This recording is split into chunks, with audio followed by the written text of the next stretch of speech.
pas, vous êtes là. Et nous sommes là pour vous. FAC est le seul prêteur entièrement dédié à l'agriculture et à l'agroalimentaire au Canada. Et comme partenaire d'affaires, nous vous offrons du financement et des connaissances à la mesure de vos ambitions. FAC, rêver, bâtir, réussir.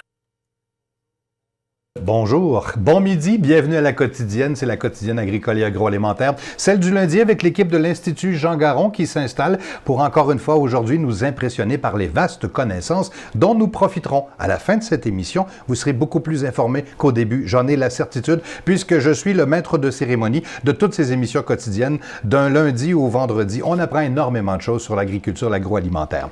En mai dernier, nous avons reçu ici à La Quotidienne Fernande Ouellette, la propriétaire de l'entreprise Rusée comme un canard, dis-je bien, et cofondatrice de la coopérative de solidarité Le Petit Abattoir de Granby. À ce moment-là, il nous avait présenté ce qui était encore qu'un projet qui, comme son nom l'indique, de construire un abattoir de petite taille en mesure de traiter la production d'éleveurs d'oiseaux, comme le canard bien sûr, mais aussi l'oie, la caille ou la pintade. Ces éleveurs trouvent difficilement leur place dans les grands abattoirs souvent éloignés et qui traitent des volumes importants d'un produit très standardisé, le poulet de chair pour ne pas le nommer. En juin dernier, le projet a pris son envol avec l'annonce de subventions par les deux paliers de gouvernement, totalisant près de 400 000 $. 8 mois plus tard, Simon Bégin et Guy de Bailleul reçoivent Mme Fernande Ouellette pour ce qu'on pourrait appeler un rapport d'étape aujourd'hui. D'abord, Simon, nous préciser aujourd'hui, en fait, 2 petites secondes, bien sûr, que j'ajuste tout cela. Préciser pourquoi ce projet est aussi important pour qu'on veuille ainsi prendre de ces nouvelles aujourd'hui. Bonjour, Simon, d'abord. Bonjour, Éric. Oui, bien sûr, oui, le projet du Petit Abattoir est important dans l'optique qui est la nôtre de parler de l'agriculture de demain. Il est important parce qu'il est emblématique de plusieurs facettes de cette nouvelle agriculture. On peut parler d'agriculture de proximité, on peut parler de circuits courts, on peut parler d'une agriculture à échelle plus humaine, de bien-être animal, et aussi et surtout peut-être d'un mot qui est très cher à Mme Ouellette, j'en suis sûr, de la diversification de nos modèles agricoles. Et le projet est aussi important à cause de la personne même de Mme Ouellette. Au fil du temps, elle s'est imposée en effet comme un important porte-parole de cette diversification de l'agriculture. On l'a vu et entendu dans le film de Marc Séguin, La ferme et son état. Les médias, les grands médias suivent de près l'évolution du projet. On l'a invité l'automne dernier à notre colloque sur la protection du territoire agricole. Bref, on aime bien l'entendre. Alors, j'aimerais, sans plus tarder, bonjour Mme Ouellette, merci de vous joindre à nous. Alors, sans plus tarder, la question est toute simple. Comment ça va, le petit abattoir, 8 mois après notre première rencontre?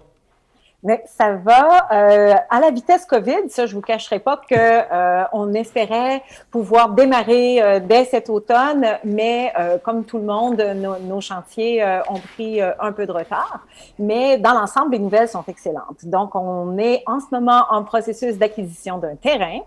Et on pourra commencer à s'installer dès le printemps. Donc, la construction va débuter au début de janvier, février, mars dans ces eaux-là pour une installation au printemps. Et on espère avoir notre certification fédérale de l'Agence canadienne d'inspection des aliments quelque part au début de l'été. Donc, on devrait être fin prêt pour une mise en opération complète, prêt pour la saison de l'automne, qui est si importante pour les producteurs à petite échelle. Pouvez-vous nous rappeler les grands paramètres? On parle, je crois, de containers qui sont assemblés. Est-ce que c'est vraiment mobile? Est-ce que tout le monde est-ce qu'un exemple, un éleveur de poules en ville pourrait se présenter chez vous avec ses quelques poulets à abattre? Oui. En fait, déjà au niveau de la structure, en ce moment, on est en train d'étudier la possibilité que ce soit, peu importe que la coquille soit faite en conteneur maritime ou en module préfabriqué, il demeure que cet abattoir-là est modulaire et déplaçable au besoin. Ça n'est pas pour autant un abattoir mobile. Il ne se déplace pas donc de ferme en ferme, mais il va développer un écosystème d'affaires dans une région. Et si les preuves nous démontrent que ça vaut la peine de construire dans le solide, on revend cette unité-là qui se déplace dans une autre région pour développer un autre écosystème d'affaires ailleurs. Et ça nous permet de récupérer une partie du capital pour l'injecter dans une construction solide là où on se trouve. Donc, en ce sens-là, il est déplaçable et non pas mobile comme un abattoir qui fait le mardi à un endroit, le mercredi à l'autre, etc. Donc, il pourra faire des petits. Alors, Guy, je pense que vous avez une question pour Mme Ouellette. Oui, est-ce qu'on peut, justement, dans ce souci de rendre accessibles des infrastructures à des producteurs de petite taille et dans des productions moins conventionnelles, est-ce que la production animale ne pose pas plus de difficultés que la production végétale?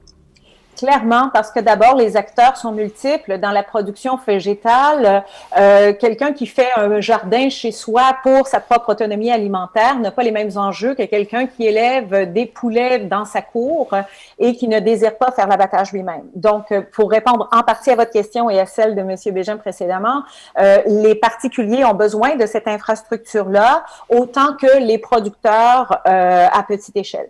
Et l'enjeu pour les producteurs à petite échelle, l'enjeu financier est très important aussi parce que les cycles de production sont très, très longs. Si on fait pousser un lit d'épinards et que ça fonctionne pas bien dans son coin, on dit c'est pas grave, j'enfouis, je fais autre chose. Pour nous, le risque financier est très grand et sans les infrastructures, il n'y a aucune rentabilité qui est possible.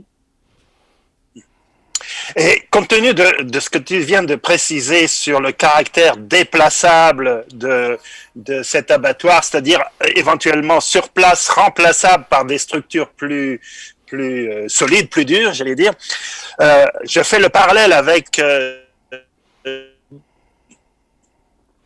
le Food Hub en Ontario, en construction en Ontario, dans lequel il y a aussi un abattoir, mais il y a aussi d'autres infrastructures.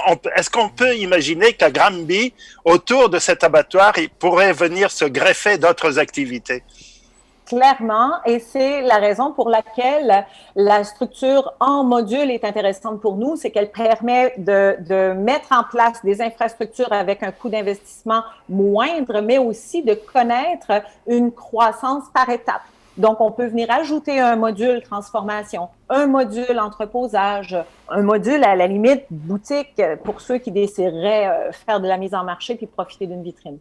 Donc, le Food Hub est un vœu d'avenir pour nous, mais avec une croissance réfléchie et graduelle. Alors, tu viens de faire allusion au fait que la pandémie a, comme on pouvait s'y attendre, un peu ralenti, modifié un peu l'échéancier du projet, en fait, de cette mise en œuvre. Est-ce que, dans le même temps, cette pandémie n'a pas révélé aussi le besoin urgent de développement de ce type d'infrastructure? C'est le double drame qui est venu avec la COVID. C'est que d'un côté, elle nous a ralenti et d'un côté, elle a augmenté le besoin pour ce qu'on était en train de construire. Donc, ça s'est fait doublement sentir chez les petits producteurs. Là, le téléphone ne dérougit pas pour qu'on puisse même accompagner d'autres régions ou certaines filières dans l'implantation d'une solution pour eux. Donc, vraiment, on a vu émerger ce besoin-là. Puis comme notre projet a été quand même très médiatisé, il a fait aussi prendre conscience aux gens, je crois, qu'il était possible de faire autrement que d'attendre qu'un privé débarque avec une solution. On pouvait collectivement créer des solutions qui impliquent toutes les parties prenantes.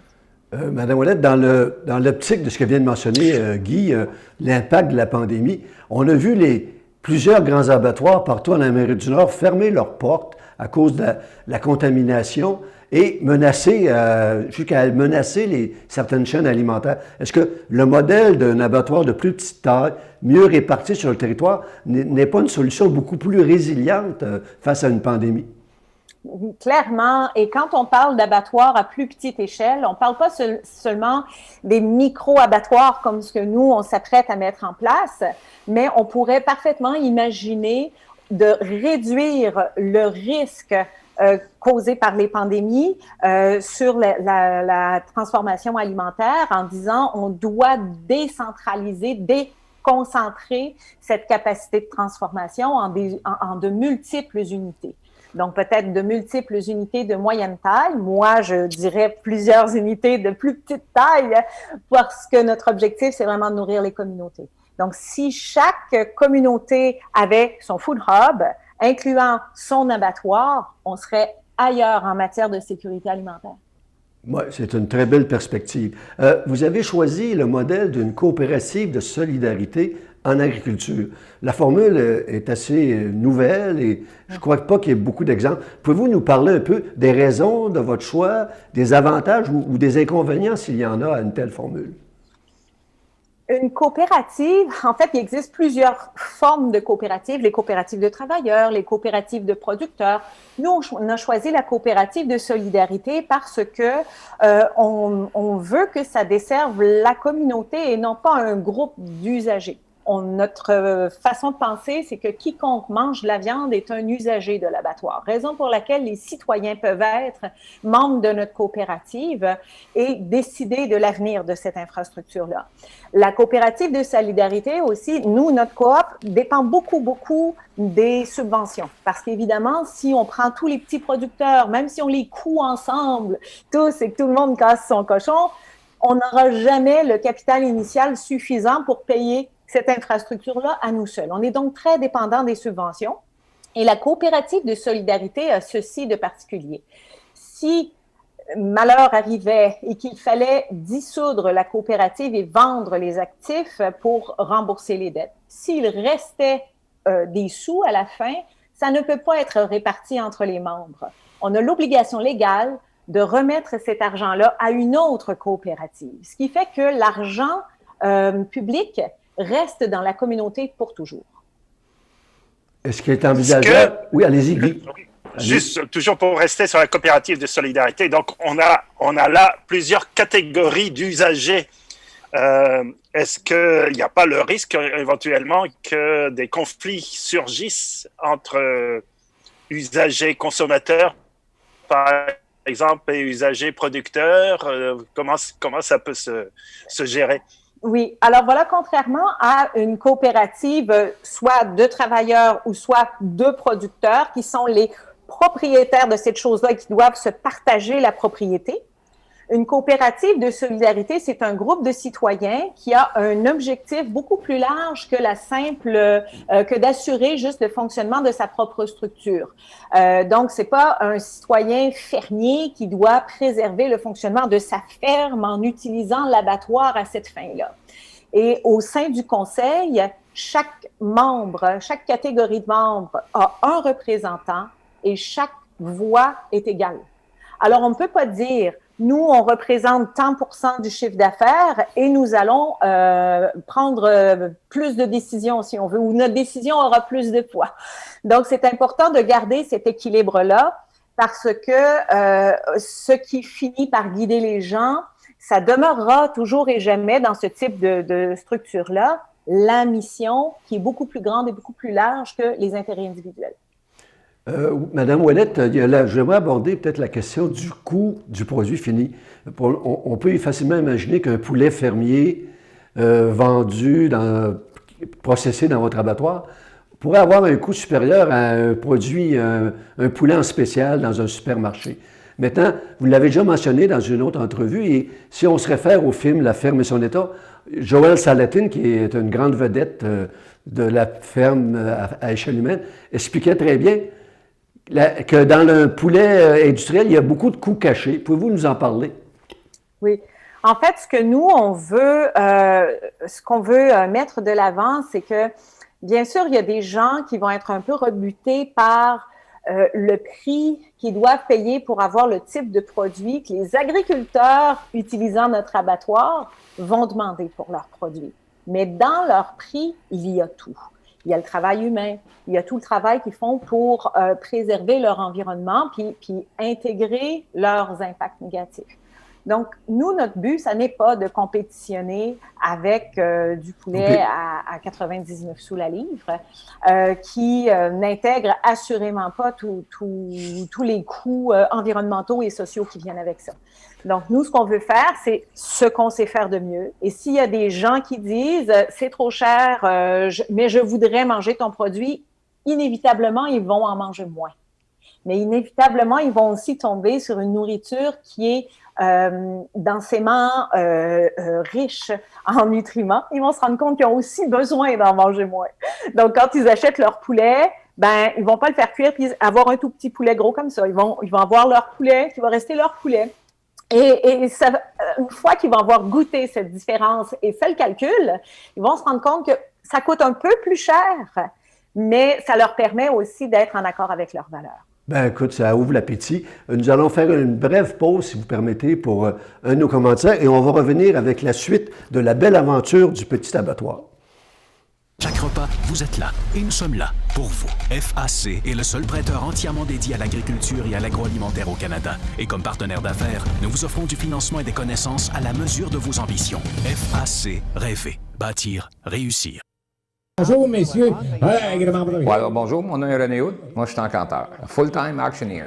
On a fait venir plusieurs encanteurs, puis je l'avais déjà vu dans d'autres encans. Puis je l'ai trouvé bien qu'on un monsieur qui est bien... ça fitait. On les soigne, ils ont l'eau, ils ont le foin, la moulée, on a un pipeline, on a tout pour faire l'accommodation, si tu veux, d'une personne qui ne veut pas faire un camp à la ferme. Là, c'est clé en main, c'est-à-dire qu'on s'occupe du transport, on s'occupe de la préparation, on s'occupe de la vente. Je pense qu'on a une très bonne équipe.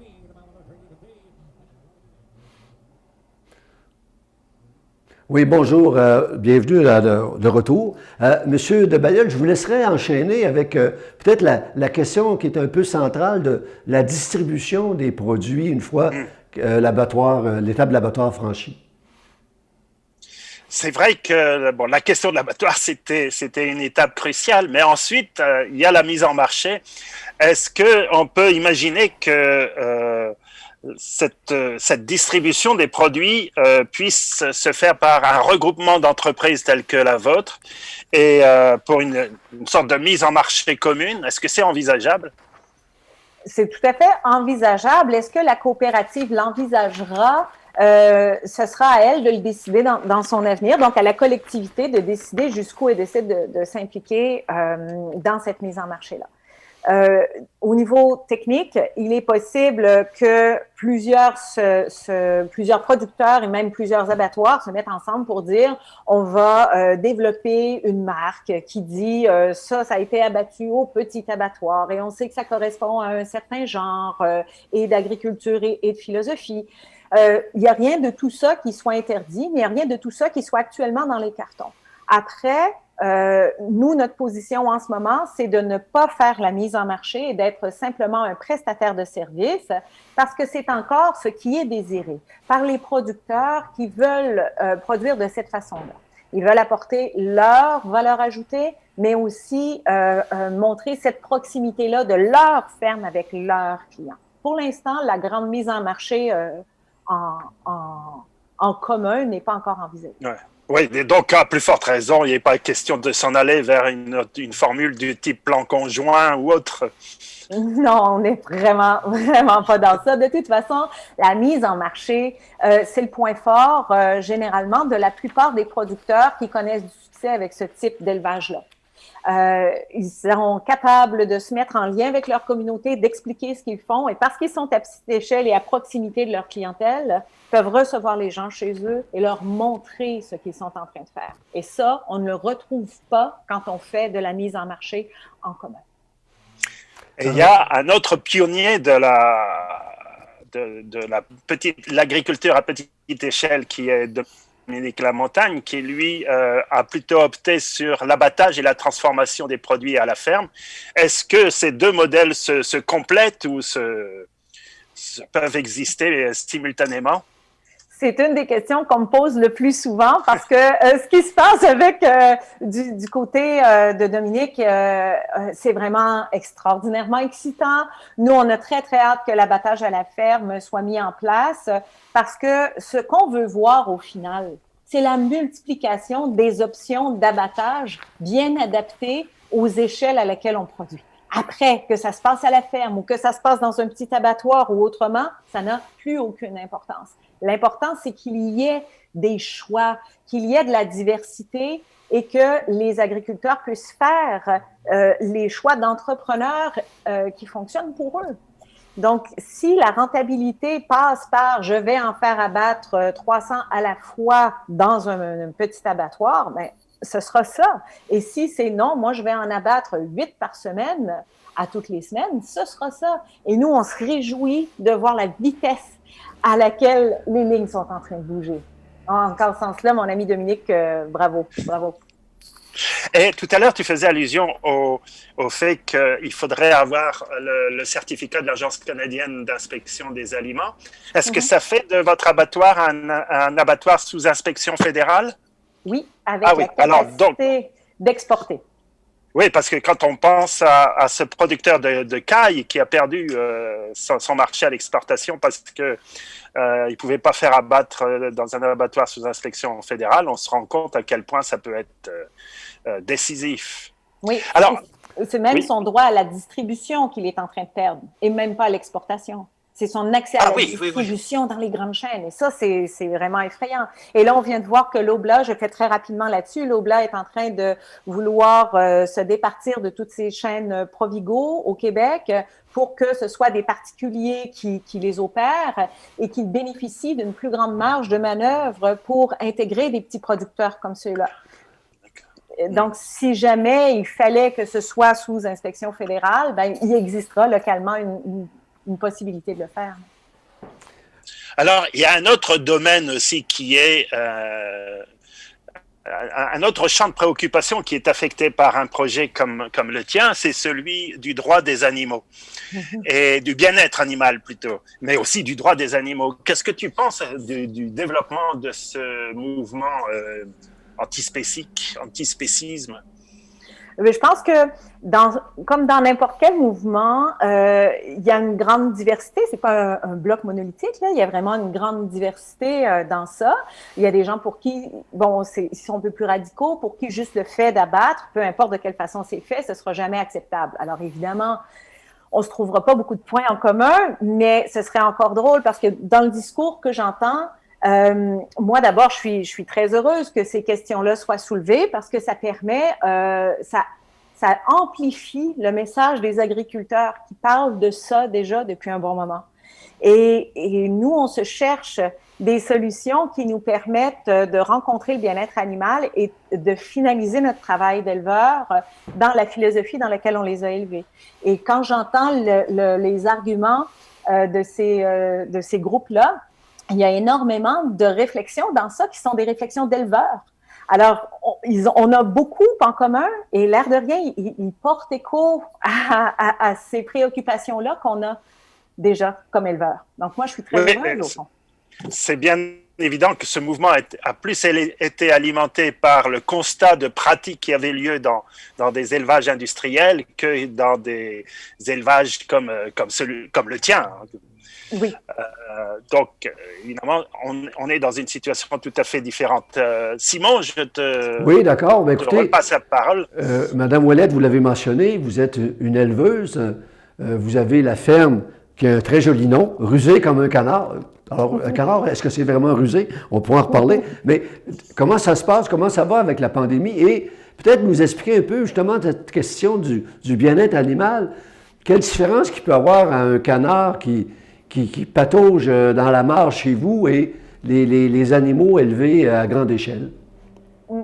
Ben, en fait, je dirais, bon, d'abord, des nouvelles de la ferme, ça se passe très, très bien. Nous, on a été très surpris de voir la réponse de la clientèle quand notre marché public est passé en ligne. Ça a suivi très, très bien. Dès qu'on a été en mesure de reprendre nos activités physiques, ça a suivi à nouveau. Donc, nos ventes, ça va très bien, même si on a perdu 30% de notre chiffre d'affaires avec la perte des restaurateurs, on l'a récupéré par la bande dans les points de vente et au marché. Donc, la ferme va très bien, puis on se maintient dans des niveaux presque normaux.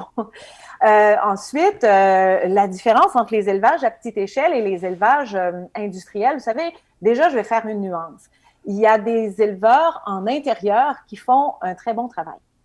Leurs animaux, quand on les regarde, ils ne sont pas souffrants, ils bénéficient d'énormément d'espace. Donc, il ne s'agit pas de catégoriser une échelle ou une autre. Il faut faire très attention à ça parce qu'on a évidemment toujours, c'est très tentant de défendre ce qui est petit, mais il y a aussi des gens qui travaillent bien à plus grande échelle. Une fois que ça s'est dit, évidemment, il y a énormément de différences entre les deux parce que nos élevages à l'extérieur sont forcément plus en lien avec la capacité du territoire à accueillir cette charge-là. Donc, on doit vivre en fonction de ce que notre milieu nous permet de faire pour ne pas détruire notre milieu. Et ça permet aux animaux aussi d'avoir l'expression de leurs caractéristiques naturelles de façon vraiment plus élaborée qu'à l'intérieur d'un bâtiment. Donc, avec une vie sociale plus complexe, avec des interactions plus riches aussi, un milieu de vie plus riche que ce qu'on voit à l'intérieur. Oui, effectivement, c'est un des points de vue qu'on essaie de défendre à l'Institut. Il ne faut pas démoniser nécessairement la grande agriculture parce qu'il y a des choses très intéressantes qui se passent dans ces grandes entreprises vers le modèle d'agriculture plus durable. Maintenant, pour parler un peu aussi d'échelle plus large, de façon générale, la situation de l'abattage au Québec peut être préoccupante. On pense surtout au cas des bovins, là, où on sait qu'un volume important de bovins élevés au Québec doit être transporté aux États-Unis ou en Ontario pour être abattu et transformé. Est-ce que vous avez une opinion, une vue sur la situation générale de l'élevage au Québec et qu'est-ce qui pourrait être fait comme recherche ou dialogue à établir pour améliorer la situation? En fait, déjà, je crois que l'ensemble des MRC du Québec ont fait leur PDZA, qui est le plan de développement de la zone agricole. Et je pense que la première chose à faire urgemment, c'est d'aller mettre le nez là-dedans et de voir quels sont les MRC qui ont manifesté le besoin d'avoir un abattoir sur leur territoire. Et de commencer avec chacune de ces régions-là qui a manifesté ce besoin-là et enclencher très rapidement un plan d'action pour implanter. Et on appelle ça, dans un autre secteur, j'avais déjà entendu la formule « Coalition of the Willing », travailler avec ceux qui veulent. Et pour qui la reconnaissance du besoin, elle est déjà là. La manifestation de l'envie est déjà là. Et je crois qu'il faut commencer par ça au plus vite pour limiter le transport des animaux. La mobilité des abattoirs, spécialement en viande rouge, est un dossier qui doit aussi être attaqué assez rapidement. Il y a en France, en Angleterre, en Australie, un peu partout, même aux États-Unis, si on traverse la frontière, un petit jet de pierre, puis on y est, la mobilité là-bas n'est pas un tabou. Et ici, on doit recommencer à réfléchir à cette question-là de façon très active et très pragmatique. Il faut déplacer la viande et non pas déplacer les animaux. Donc, là-bas, il y a du tir au champ, on saigne l'animal sur place, on déplace la carcasse vers un abattoir à proximité et le débitage se fait là-bas et l'éviscération se fait là-bas. Et ils ont un temps compté pour se rendre vers l'infrastructure. Et ça, c'est quelque chose qui est parfaitement envisageable ici. Il n'y a pas une difficulté liée à la disposition des sous-produits de l'abattage, les peaux, les viscères? Est-ce que ce n'est pas un enjeu qui... Je crois qu'il y a eu une expérience en Abitibi qui a échoué justement à cause de cet enjeu-là. En fait, bon, déjà, l'expérience de l'Abitibi s'est passée il y a un bon moment et elle demeure le grand traumatisme au Québec dont on ne se remet pas. Et c'est l'expérience unique qui a été menée dans des contextes de marché différents, dans des contextes d'élevage différents et dans des contextes technologiques différents. Donc, je crois qu'on serait dû pour une petite mise à jour et s'asseoir, apprendre de cet échec-là, mais ne pas se limiter en disant puisque ça n'a pas fonctionné, ça ne fonctionnera jamais. Je dis souvent en parlant de cet exemple-là qu'on ferme des garages et des magasins de détail à toutes les semaines, mais qu'on continue d'en ouvrir. Ah. Et là, on a eu un exemple d'abattoir mobile qui n'a pas fonctionné et on en fait la raison pour l'inaction. Et c'est là où je pense qu'on est prêt à passer à autre chose. Là. Écoutez, c'est tout le temps qu'on avait. Je vous remercie beaucoup. Et si je peux formuler un vœu, s'il y a une réflexion qui s'amorce autour de cet enjeu de l'abattage au Québec, j'espère qu'on pensera à vous inviter à faire partie de ce comité-là, parce que vous avez, je crois, une très belle vision et surtout la capacité de très bien l'exprimer. Alors, je vous remercie beaucoup, Mme Ouellette. Et c'est comme je vous disais... si je peux rajouter un mot, en ce début d'année 21, on souhaite la meilleure des chances. Et on va continuer à suivre l'aventure du petit abattoir. Merci beaucoup. Merci à vous. Merci beaucoup. Fernande Ouellette, je vous avais dit que vous auriez passé une belle heure de dîner. Ben voilà, c'est Rusé comme un renard, le nom de l'entreprise qu'elle défend et qu'elle, bien sûr, met en vitrine depuis un bon moment. Elle est cofondatrice de la coopérative de solidarité Le Petit Abattoir du côté de Granby. Nous allons mettre les liens en référence sur le site de l'Institut Jean Garon. J'espère que vous avez apprécié cette quotidienne aujourd'hui. Beaucoup d'informations, très intéressant d'entendre Mme Ouellette, très articulée, une excellente communicatrice, en espérant que le canard soit aussi bon. Merci d'avoir été avec nous aujourd'hui, en espérant que vous y serez également pour notre prochaine quotidienne dès demain midi. Au revoir. Chaque repas, vous êtes là et nous sommes là pour vous. FAC est le seul prêteur entièrement dédié à l'agriculture et à l'agroalimentaire au Canada. Et comme partenaire d'affaires, nous vous offrons du financement et des connaissances à la mesure de vos ambitions. FAC, rêver, bâtir, réussir.